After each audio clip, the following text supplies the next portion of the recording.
Ahora que la histeria con el Zika se está expandiendo a marchas forzadas, vale la pena que todo el mundo vea este video para tener un punto de vista alternativo. La histeria vende y es el momento de volver a provocar histeria de nuevo. Ahora el virus de moda es el Zika. Nos están diciendo que lo transmiten los mosquitos y que puede causar defectos de nacimiento en los bebés, provocando microcefalia, es decir, niños discapacitados de nacimiento con un cerebro y un cráneo más pequeños de lo normal. Los titulares son terroríficos, del tipo Brasil envía 200.000 soldados para detener la propagación de Zika. Manténgase alejado de ríos si está embarazada. Perdemos la batalla contra los mosquitos.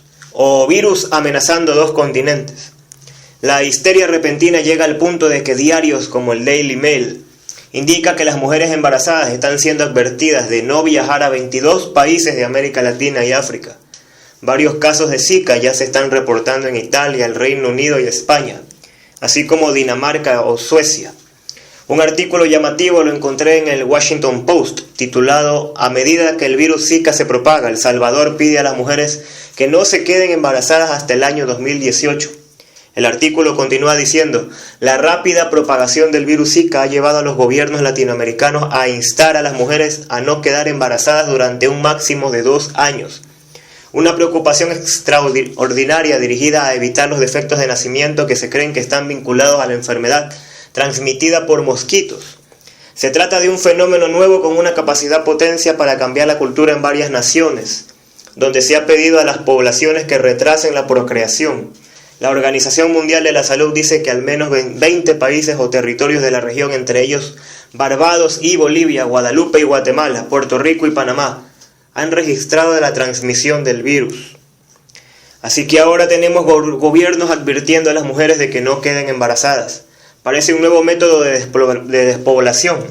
No se quede embarazada, si lo hace y un mosquito la pica, usted podría dar a luz a un niño gravemente dañado. A ello se suman los avisos masivos contra los viajes para las mujeres embarazadas. Y 200.000 soldados en Brasil, sede de los próximos Juegos Olímpicos, van de puerta en puerta distribuyendo información acerca de esta nueva plaga. Un auténtico estado de histeria inducido. Así que vamos a examinar un poco la ciencia real que se oculta detrás del virus Zika y la afirmación de que está causando defectos de nacimiento. Antes de que se pueda establecer de forma segura que un virus causa una enfermedad, se necesita haber realizado algunos procedimientos. En primer lugar, se debe probar que el virus existe. Tiene que ser aislado del tejido enfermo de un portador humano y después ese tejido tiene que ser puesto bajo un microscopio electrónico, en el que se deberán ver muchos ejemplares del virus, en este caso del Zika. En segundo lugar, las pruebas tienen que ejecutarse en muchos casos diferentes de humanos, sospechosos de llevar el virus, y estas pruebas tienen que revelar grandes cantidades de Zika en el cuerpo. Este es el kit de inicio básico, entre comillas, para decidir que un virus puede ser la causa de una enfermedad humana real. Rapoport afirma que al examinar la literatura publicada sobre el Zika, hasta ahora no ha visto informes sobre el análisis de tejido enfermo de un ser humano, seguido de fotos de un microscopio electrónico que revele grandes cantidades de Zika. En cuanto a las pruebas de diagnóstico de casos de posibles humanos infectados de costumbre, se utilizan 2 grandes tipos de pruebas, la prueba de anticuerpos y el PCR. Voy a revisar brevemente los defectos graves en estas 2 pruebas. A. Los anticuerpos son exploradores del sistema inmunológico que identifican a los invasores que penetran en el cuerpo. Los anticuerpos identifican a los intrusos para que otros elementos del sistema inmunológico puedan repelerlos y destruirlos. Cuando una prueba muestra que los anticuerpos contra un virus específico como el Zika están presentes en el cuerpo, eso significa que el cuerpo ha contactado con ese virus. Si la prueba para el Zika se hizo bien y no da un falso positivo resultado. Cabe destacar que los falsos positivos son frecuentes, pero más desastroso aún el hecho de demostrar que el cuerpo tuvo contacto con un virus específico. No dice absolutamente nada acerca de si el paciente está enfermo o va a enfermar. De hecho, antes de 1985, una prueba de anticuerpos positiva era interpretada generalmente como una buena señal. El sistema inmunológico del cuerpo había encontrado y vencido al invasor. En cambio, después de 1985, la ciencia, entre comillas, dio un giro y pasó a interpretar que un resultado positivo significa que la persona está enferma o va a enfermar. Y eso significaba, por supuesto, más falsos diagnósticos de la enfermedad y más beneficios procedentes de los consiguientes tratamientos. Así es como cuando se anuncian epidemias, las agencias de salud pueden inflar falsamente el número de casos hasta números sobredimensionados. La PCR es una prueba muy sofisticada y difícil de ejecutar. Es propensa a errores, se necesita una cantidad minúscula de material que se supone que es un fragmento de un virus, y se multiplica para que se pueda observar ese fragmento. El primer problema con la prueba es, los técnicos en efecto eligen una pequeña muestra que en realidad es una pieza del virus en cuestión, o son simplemente restos de escombros genéticos. El segundo problema es, la prueba, a pesar de todas las afirmaciones que sostienen lo contrario, no dice nada fiable sobre la cantidad de virus que hay en el cuerpo del paciente. ¿Por qué es esto importante? Porque usted necesita una gran cantidad de virus en el cuerpo para empezar a decir que está causando la enfermedad. Una cantidad muy pequeña es trivial. Con estas dos pruebas inútiles, la de anticuerpos y el PCR, los investigadores y los médicos no tienen ninguna pista significativa acerca de si un paciente está enfermo como consecuencia del Zika. Todos los informes sobre posibles casos pasan a ser sospechosos. Por lo tanto, atribuir problemas muy serios al Zika a nivel mundial es insostenible y especulativo. Eso no es ciencia. Y dar el salto de llegar a afirmar que el virus está causando que las mujeres embarazadas den a luz a bebés con cabezas muy pequeñas y cerebros deteriorados es absurdo. ¿Quién se beneficia de esta falsa ciencia sobre el Zika? Ciertamente las empresas que están liberando mosquitos genéticamente modificados como método de prevención de enfermedades. La mayor de estas compañías se llama Oxitec. Hasta el momento los mosquitos transgénicos de Oxitec para reducir la fiebre del dengue en Brasil, Malasia y las Islas Caimán. Florida es el próximo territorio en la agenda donde se liberarán los mosquitos OGM de Oxitec. Pero con la inmensa oportunidad de negocio que proporciona el Zika, transmitido por una plaga de mosquitos, entre comillas, ya podemos imaginarnos que pronto nos venderán la necesidad de llenar todo el planeta de mosquitos genéticamente modificados para salvar al planeta de esta nueva amenaza. Sin embargo, cabe destacar que hay algunos problemas con los mosquitos transgénicos. Una ciudad en Brasil ha informado que siguen teniendo niveles elevados de dengue, a pesar de que los mosquitos OGM se hayan introducido para combatir esta enfermedad. La hipótesis científica para hacernos creer que los mosquitos OGM van a salvarnos es: el mosquito transgénico macho inseminará a las hembras naturales, pero no proliferará ninguna generación real de mosquitos más allá de la etapa larval, debido a los genes modificados. Sin embargo, esta tasa de natalidad cayendo en picado en los mosquitos es la única prueba, entre comillas, de que el gran experimento es seguro. No hay estudios sobre los efectos sobre la salud a largo plazo de estas técnicas, algo que recuerda mucho a lo que sucede con la introducción de los cultivos OGM. Solo se ofrecen garantías insulsas, sin pruebas científicas concluyentes sobre sus efectos a medio o largo plazo. No hace falta decir que sin extensas pruebas de laboratorio no hay forma de saber lo que estos mosquitos transgénicos en realidad están aportando al medio ambiente, más allá de las afirmaciones de los investigadores pagados por las empresas de biotecnología. Donde quiera que se hayan introducido estos mosquitos transgénicos o estén a punto de ser introducidos, las poblaciones humanas no han sido consultados para que den su autorización. Todo está siendo realizado por el gobierno y las élites corporativas sin pedir permiso ni opinión a nadie. Es experimentación humana a gran escala. Además, existe la preocupación de que si de hecho los mosquitos portadores del dengue son realmente eliminados, el vacío que provocan puede ser llenado por otro portador del dengue, el mosquito tigre asiático, que se reproduce mucho más rápido y es extremadamente agresivo. Aparte de estos pequeños defectos de forma, entre comillas, el resto, todo es perfecto. Vamos a tener un gran desfile de bienvenida para los mosquitos genéticamente modificados expandidos por todo el planeta. Pero volvamos al caso del virus Zika. ¿Qué es lo que realmente está causando que las madres den a luz a bebés con cabezas muy pequeñas y cerebros con discapacidad? Si este es un fenómeno reciente, deberíamos empezar con una investigación profunda y muy específica centrada en los mosquitos genéticamente modificados, que se han liberado recientemente en Brasil para diezmar a los mosquitos que transmiten la fiebre del dengue. Al fin y al cabo, ese hecho coincide con el tiempo, con este fenómeno creciente de niños nacidos con microcefalia y debería ser investigado adecuadamente. Pero más allá de esta investigación que debería emprenderse y que nadie emprende, Me gustaría prestar atención a un informe como este, publicado en el Rio Times. Brasil se muestra como el mayor consumidor mundial de plaguicidas. El artículo dice, el uso de pesticidas en Brasil creció más de un 162% entre 2000 y 2012, según el último informe de la Asociación Brasileña de Salud Colectiva, Abrasco, convirtiendo al país en el principal consumidor de plaguicidas del mundo. Según la entidad, el sector de la agricultura brasileña compró más de 823.000 toneladas de plaguicidas en el 2012. El informe Abrasco, titulado Una alerta de los impactos de los plaguicidas sobre la salud, fue lanzado la semana pasada en Río de Janeiro. El informe incluye estudios científicos, incluyendo los datos del Instituto Nacional del Cáncer, que muestra una relación directa entre el uso de pesticidas y problemas de salud. Y he aquí una muy reveladora cita de este informe. No solo estamos utilizando más pesticidas, sino que estamos usando pesticidas más potentes y más fuertes. Nos hemos visto obligados a importar plaguicidas que ni siquiera habían sido permitidos en Brasil para combatir las plagas que atacaron las plantas de soja y algodón transgénicos.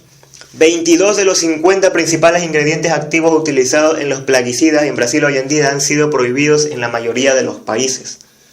Y aún hay más, así nos lo decía la agencia Reuters el 19 de mayo del 2015. Fiscales de Brasil reclaman $16 millones a los fabricantes de plaguicidas. Los fiscales brasileños dijeron que reclamarían al menos 50 millones de reales de las multinacionales fabricantes de plaguicidas por presuntas violaciones de seguridad en un centro de recogida de envases usados de plaguicidas. Esos fabricantes incluyen a las filiales brasileñas de BASF, DuPont, Monsanto, Nufarm, Syngenta, Adama, FMC y Nortox. Los cargos contra ellos se producen después de que científicos, reguladores, funcionarios de salud pública y consumidores se quejen cada vez más por el hecho de que el ascenso de Brasil como potencia agrícola haya llevado a un uso inseguro y excesivo de pesticidas. Reuters informó en abril que al menos 4 fabricantes extranjeros venden pesticidas en Brasil, que no se les permite vender en sus mercados nacionales. ¿Qué tal una investigación en profundidad sobre el terreno sondeado, la conexión entre estos pesticidas y la oleada de defectos de nacimiento que se producen en Brasil? ¿Alguien ha dicho algo sobre esto en los medios de comunicación? ¿Alguien reclama una investigación para dirimir esta posible correlación de hechos? ¿No será que a lo mejor algunas élites económicas implicadas prefieren usar la existencia de un virus como tapadera, con el fin de explicar el daño horrendo que están provocando los productos químicos que venden? Por si a alguien le queda alguna duda, aquí tenemos este estudio publicado en Environmental Health Perspective, el 1 de julio de 2011. Los biomarcadores urinarios, exposición prenatal a la atracina. En este estudio podemos encontrar una cita que hace referencia a uno de estos supuestos efectos provocados por el Zika. La presencia frente a la ausencia de niveles cuantificables de atracina en los plaguicidas o del metabolito específico atracina se asocian con restricción del crecimiento fetal y provocan una menor circunferencia de la cabeza en los recién nacidos. La circunferencia de la cabeza también se asocia inversamente con la presencia del herbicida metalcloro. Es decir, los pesticidas con atracina provocan defectos de nacimiento con los que presuntamente y de forma no demostrada provoca el virus Zika. Empiezan a ver la relación de los hechos que se oculta tras toda esta maniobra. Por supuesto, tanto la atracina como el metalcloro son pesticidas que se están usando en Brasil a gran escala estos últimos años. ¿Por qué esta conexión con los defectos de nacimiento está siendo ampliamente ignorada? Es obvio que el virus, entre comillas, es el nuevo comodín, la mejor tapadera jamás inventada para encubrir los efectos nocivos de todo tipo de productos químicos que nos rodean. Además, el virus Zika lleva siendo reportado al menos desde finales de la década de 1940 y principios de la de 1950. Sin embargo, y de repente, después de décadas de solo provocar una enfermedad leve que desaparece por sí sola, ahora provoca daños horrendos de nacimientos en los niños. Por otra parte, muchas de las mujeres que están dando a luz a bebés deformes, curiosamente dan negativo en la prueba para detectar la presencia del virus Zika.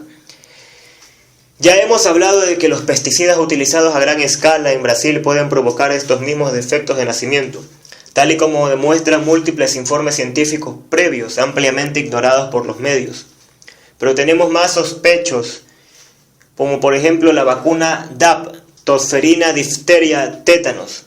Este es otro caso de correlación realmente sospechoso. Un estudio publicado en la US National Library of Medicine, titulado La tosferina en niños pequeños, una enfermedad grave prevenible por vacunación, lo explica. A finales del 2014, el Ministerio de Salud de Brasil anunció la introducción de la vacuna DAP para todas las mujeres embarazadas de Brasil.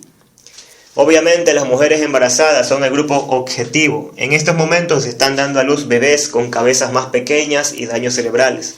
Y les recomendaron que tomaran la vacuna DAP tan recientemente como en 2014, tal y como indica Barbara Lowe Fisher del Centro Nacional de Información sobre Vacunas. Las compañías farmacéuticas no probaron la seguridad y efectividad de la vacuna DAP para mujeres embarazadas antes de que las vacunas fueran autorizadas en los Estados Unidos. Y casi no hay datos sobre las respuestas biológicas, inflamatorias o de otro tipo que estas vacunas podían provocar y sobre cómo podrían afectar los resultados al embarazo y nacimiento.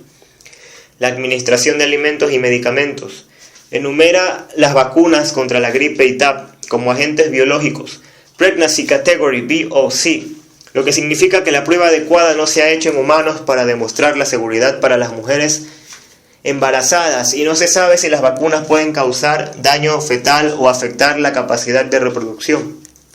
Los fabricantes de estas vacunas afirman que los estudios de toxicidad y de fertilidad en humanos son inadecuados y advierten de que las vacunas contra la gripe y el TB deben suministrarse a una mujer embarazada solo si es claramente necesario.